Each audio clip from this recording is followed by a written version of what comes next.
एक एविडेंस है, जी सबूत है जी और वो लेडी अभी भी डॉक्टर है ना। जी ये बहुत बड़ा स्कैम है। सिस्टम का हिस्सा हूँ जिस सिस्टम में लोग खामोश हैं, माफिया है। यहाँ लोग बिके हुए, बड़े बड़े ओहदों पे बैठे हुए, सरकार भी खामोश है, कोई कार्रवाई अभी तक नहीं। यहाँ पर आपने देखा होगा बस झूठा उसके साथ है, उसके साथ है, उसको उसी वक्त टर्न में। जी अरे मैं बता रहा हूँ, यहाँ आवाम के साथ धोखा है, लोगों की जानों के साथ खेला गया है। पिछले दिनों जो मौत हुई थी वो भी उसके सर पे, उसकी इज्जत की बात हुई तो उसने एफआईआर कर दी। जी अब जिन लोगों की जाने गई, सरकार उसके बारे में क्या सोच रही है? अब देख लीजिए ना, कहाँ है कानून। मैं एक कंसर्न एमएलए हूँ, मुझे एफआईआर लगाने से पहले इनको स्पीकर से पूछना चाहिए, बिल्कुल। नहीं पूछा।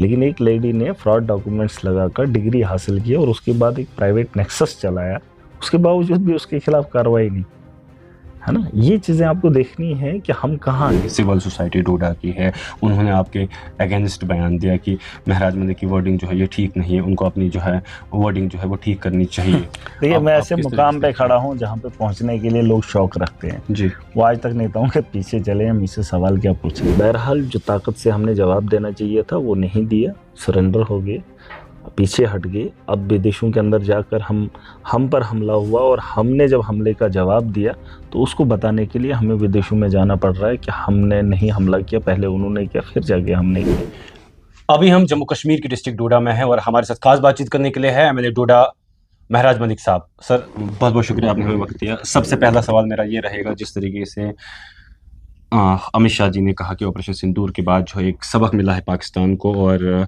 ना आज के बाद वो पाकिस्तान की आर्मी से और ना बॉर्डर के लोगों से को कुछ भी करने की हिम्मत करेंगे, इसको किस तरीके से आप देखते हैं? देखिए, इसका आश्वासन किसने दिया? अमित शाह जी ने, कि पाकिस्तान को डरा कर रोक दिया गया? ये चीज़ें नहीं होती हैं। पाकिस्तान ये हमाकत न करे, इसका वक्त बताएगा कि इन लोगों ने क्या किया।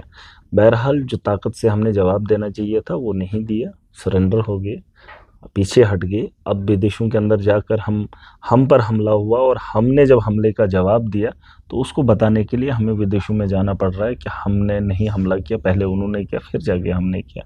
ऐसा नहीं होता है। हम एक बहुत बड़े देश के अंदर हैं और पाकिस्तान ये कई सालों से करता आ रहा है और ये मुझे नहीं लगता है ये कहीं इसमें कहीं रोका होगा। अगर उनने कहा है तो यकीनन हम भी देखेंगे आने वाला कल फिर बेहतर होना चाहिए। फिर तो जम्मू कश्मीर को रियासत का दर्जा दे देना चाहिए।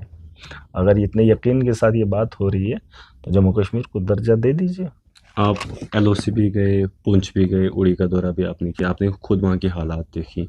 आपको लगता है कि जंग किसी मसले का हल है? देखिए, आप अगर ना भी चाहोगे तो जंग होना तय होता है, क्योंकि जो माहौल, जो दुनिया है, दुनिया इस वक्त जवानी के उरूज में है। तो यकीनन मुझे लगता है जो मुल्क इतना पैसा हथियारों पे लगा रहा है तो वो किस लिए हो रहा है? अगर ज़्यादा तरजीह इन चीज़ों पे दी जा रही है, एक दूसरे के खिलाफ बातों, जंग की जा रही है, तो यकीनन जंग का माहौल पहले भी बना है, हुई हैं जंगें। लेकिन एक चीज़ है, पाकिस्तान इस वक्त ऐसे हालात में है जहाँ पर हम कुछ कर सकते थे। एक बार फिर दिखाने का वक्त था, मौका था, जब भाजपा के हाथ में बागडोर इस देश की थी और पाकिस्तान को तोड़ने का एक मौका था जो हमने गंवा दिया। बॉर्डर के हालात मैंने देखे हैं। अब देख लीजिए आने वाला कल क्या होगा वो तो मैं नहीं कह सकता, लेकिन अगर अमित शाह जी बोल रहे हैं, वो गृह मंत्री हैं, उनके कहने के हिसाब से अगर पाकिस्तान अब कुछ नहीं करेगा तो बोल दो जम्मू कश्मीर को रियासत का दर्जा दे दो, फिर तो अमन जम्मू कश्मीर में हो गया है। जिस तरीके से लगातार आपने जीएमसी का विज़िट किया, उसके बाद जो है एक कंट्रोवर्सी ने मोड़ पकड़ लिया। आपका जो मुद्दा था वो यूनिफ़ॉर्म को लेकर था, ड्रेस कोड को लेकर था, जो हमारी आवाम है उनको पहचान हो जाए कि कौन डॉक्टर है कौन नहीं। उसके बाद आप पे एक एफआईआर भी लगा। क्या आपने स्पीकर साहब से इस मसले पे बात की? देखिए, मैंने बात नहीं की है, कानून का उल्लंघन करते हैं, कानून में बैठकर कानून का खिलवाड़ करते हैं। मैंने कहा अंग्रेजों का तर्ज का आज भी देश चल रहा है। कानून बनाया था इस देश के लोगों की बेहतरी के लिए, लेकिन यहाँ पर एक आम आदमी को बोलने का अधिकार कहाँ है? जब भी इंसान इस मुल्क को बेहतरी चाहता है तो बड़ी बड़ी ताकतें उसे दबोच देती हैं।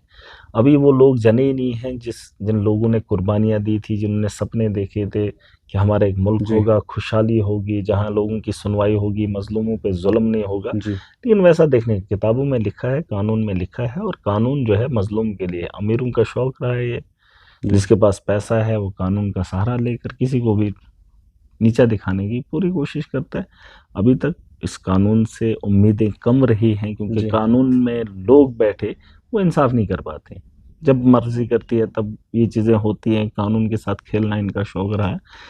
तो ये चीज़ें होती रहेंगी क्योंकि उन लोगों के, अभी मुझे बताओ, एक एविडेंस है, जी सबूत है, जी और वो लेडी अभी भी डॉक्टर है ना? जी ये बहुत बड़ा स्कैम है। अब ये चीज़ें क्या मजाक है? उसकी इज्जत की बात हुई तो उसने एफआईआर कर दी। जी अब जिन लोगों की जाने गई, सरकार उसके बारे में क्या सोच रही है?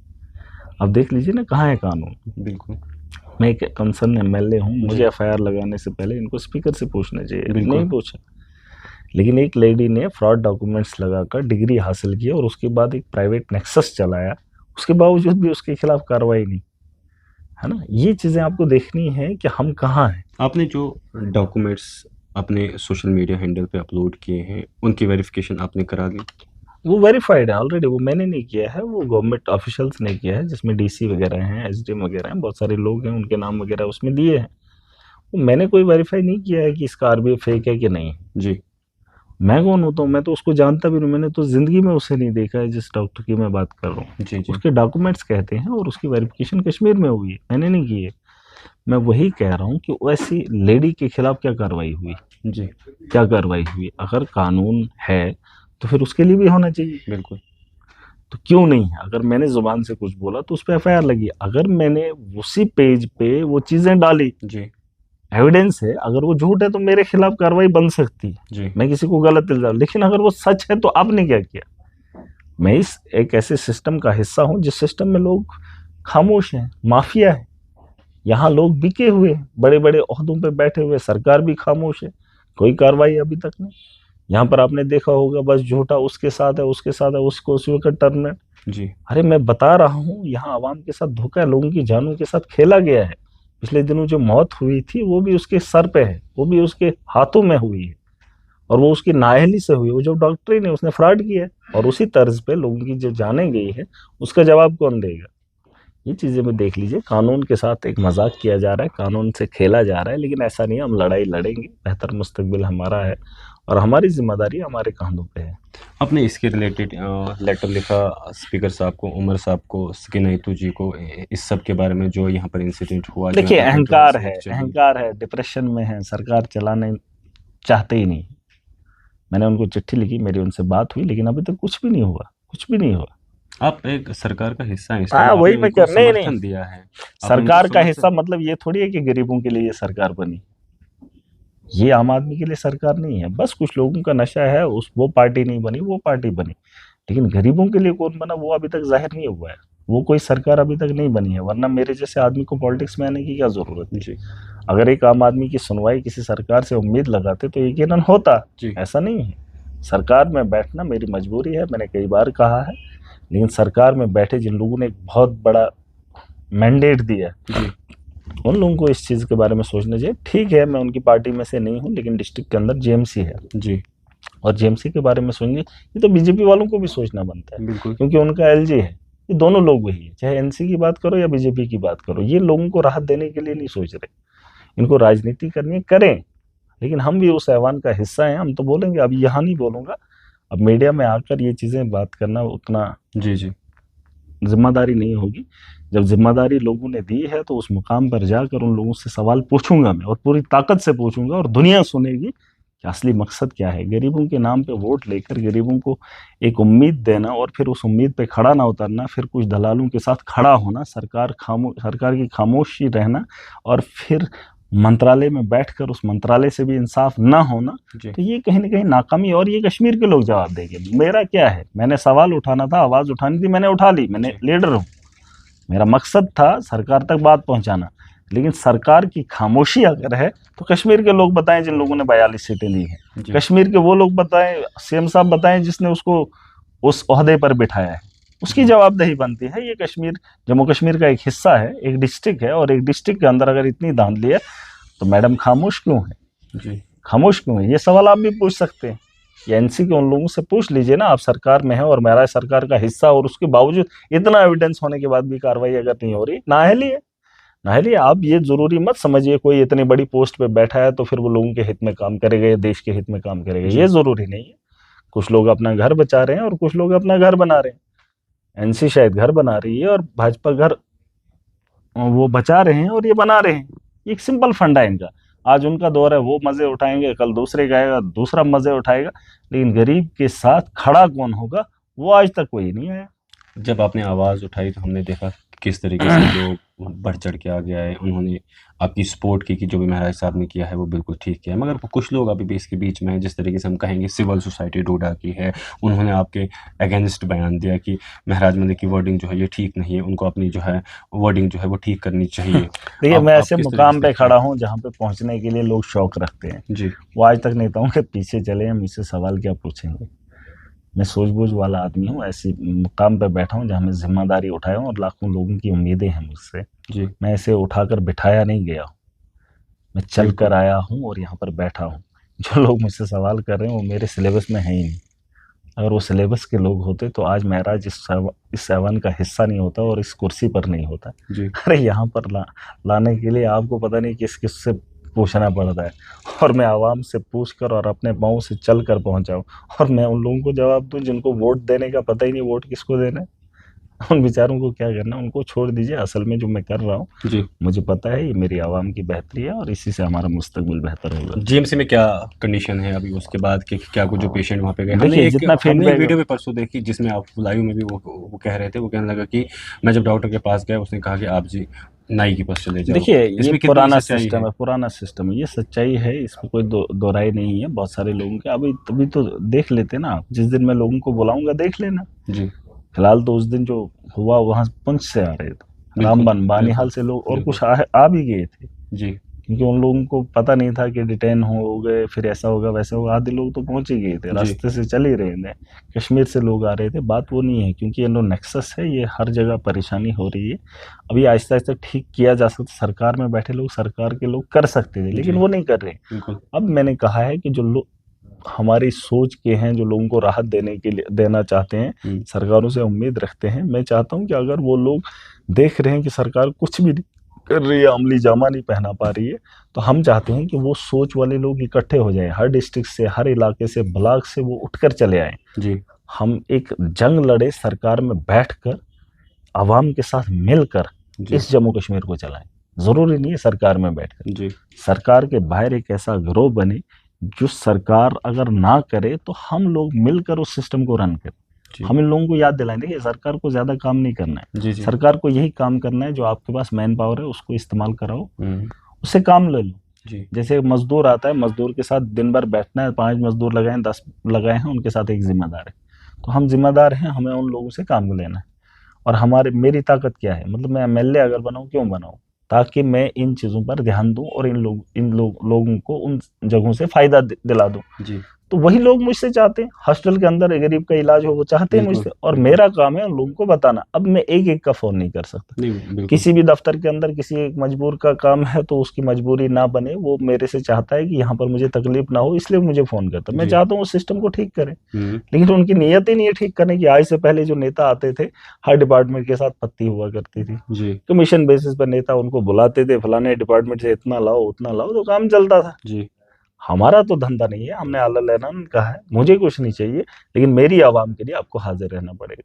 तो अभी सिस्टम में उन लोगों को बैठने में दिक्कत आ रही है, काम करने में दिक्कत आ रही है। फिलहाल उम्मीद है बेहतर होगा, जीएमसी को चलना चाहिए, और जिन लोगों को मौका मिला है खिदमत करना, ये खिदमत के लिए है, पैसा कमाने के लिए नहीं। बिल्कुल, बिल्कुल। जैसे मैं पॉलिटिक्स में हूँ खिदमत के लिए। जी, अगर मैं भी इस मुकाम पे पहुंचा हूँ, बाकी लोगों की तरह याशी कर सकता हूँ, पैसा कमा सकता हूँ, मुझे क्या है, लेकिन मैं खिदमत की गरज से बैठा हूँ और उन लोगों को भी खिदमत की गरज से करना चाहिए, और मुझे उम्मीद है इस बार ठीक है। हमने एक आपकी वीडियो देखी जब आपने कॉल दी, उसके बाद जो है तमाम लोग यहाँ की तरफ आ रहे थे, उसके बाद जो है आपको डिटेन किया गया। मैंने एक आपकी उसमें वीडियो देखी जिसमें आप बहुत ज़्यादा भावुक हो गए, आप जो है आपकी आँखों से आँसू आ रहे थे।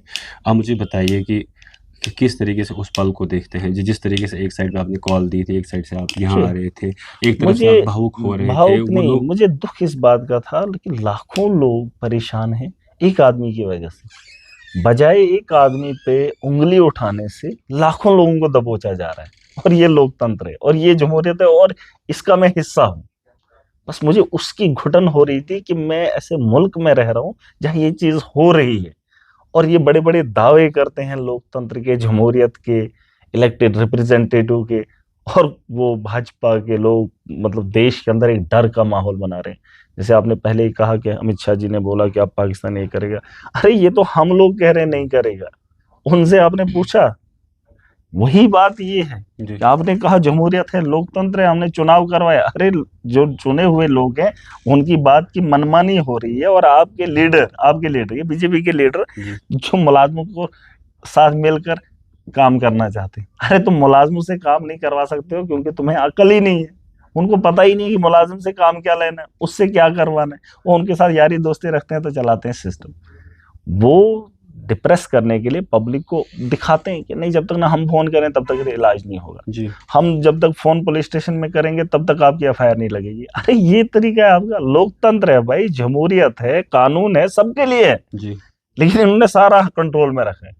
पुलिस को जब फोन जाएगा एफआईआर, नहीं जाएगा, नहीं करना तो नहीं लगे। अरे आप फैक्ट्स देखिए, मैंने तभी कहा है जो आदमी जिस कुर्सी पे बैठा है वो उस कुर्सी के साथ इंसाफ करे। जी जितना आपको इल्म है उतनी आप कार्रवाई करो, जी किसी के दबाव में किसी निहत्थे पे जुल्म मत करो, और उसका भी हिसाब देना पड़ेगा। अब ऐसा नहीं है सरकार में जो लोग बैठे हैं उनके खिलाफ कार्रवाई हो, या सरकार में बैठकर जो लोग जो चाहें वही हो। हम चाहते हैं जो सिस्टम है, जिस तर्ज पे बनाया गया है, फिलहाल उतना रन करे। जी फिर उसमें मैं तो यहाँ एक्स्ट्रा देने आया था, जी मैं तो कुछ नया करना, अरे मैं वही पुराना ही ठीक करना चाहता हूँ जिस पुराने को इन्होंने गंदा किया है। जी नया बेहतर करने की क्या जरूरत है, हमें पुराने ही अभी सिस्टम में नहीं है। तो देख लीजिए अब आने वाला कल होगा, बेहतर होगा, उम्मीदें हैं, कोशिश करेंगे। एक आखिरी सवाल, 7 एमपीज़ का जो है डेलीगेशन अलग अलग मुल्कों में गई, उसमें 2 एमपीज़ ऐसे हैं जिनमें गुलाम नबी आज़ाद हैं और असदुद्दीन अवैसी हैं। उनको आप किस तरीके से देखते हैं? उनको कहते हैं कि ये भाजपा के ही, अरे नहीं, कैसे जो देखते हैं? अपने लोगों को नहीं समझा पाए उधर विदेशों में उन लोगों को क्या समझाएंगे। जी अरे ये कोई बोलने वाली बात होती है, ये दिखाने वाली बात होती है, ये करने वाली बात होती है।